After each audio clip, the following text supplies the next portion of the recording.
ఇది కళ కాదు. చాలా రోజుల తర్వాత ఒక మంచి సినిమా చూడడం జరిగింది. ఈ సినిమాలో గనీభాయ్ యాక్టింగ్, నజీర్ అదీబ్ చాలా మంచి యాక్టింగ్. ఆయన డైలాగ్స్ అద్భుతం, చాలా మంచి డైలాగ్. సమాజంలో ఉన్నటువంటి చెడు మీద ఆయన యొక్క పోరాటం, ఆ సినిమా కాదు, ఒక పోరాటం, ఒక నూతన సమాజానికి ఒక విప్లవం లాంటి సినిమా ఇది.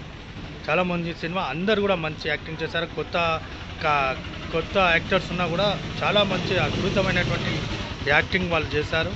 అసలు నేను థియేటర్లో ఈ సినిమా నడితే 100 డేస్ కంపల్సరీ నడిచేది.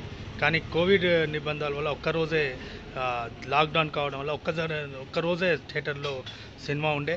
కానీ కోవిడ్ పోయిన తర్వాత సినిమా మళ్ళీ థియేటర్లో ఆడాలని, థియేటర్లో పెట్టాలని నేను అదీబ్ నజీర్ గారిని, ఆ డైరెక్టర్, ప్రొడ్యూసర్, యాక్టర్ని ఆయన కోరుకుంటున్నా. ఖచ్చితంగా అందరు కూడా ఫ్యామిలీతో చూసే సినిమా ఇది కళ కాదు. ఈ సమాజంలో మహిళలకు గౌరవం పెంచడానికి, మహిళల మీద జరుగుతున్న అత్యాచారానికి వ్యతిరేకంగా తీసినటువంటి సినిమాకి నేను హ్యాట్స్ ఆఫ్ చెప్తున్నాను.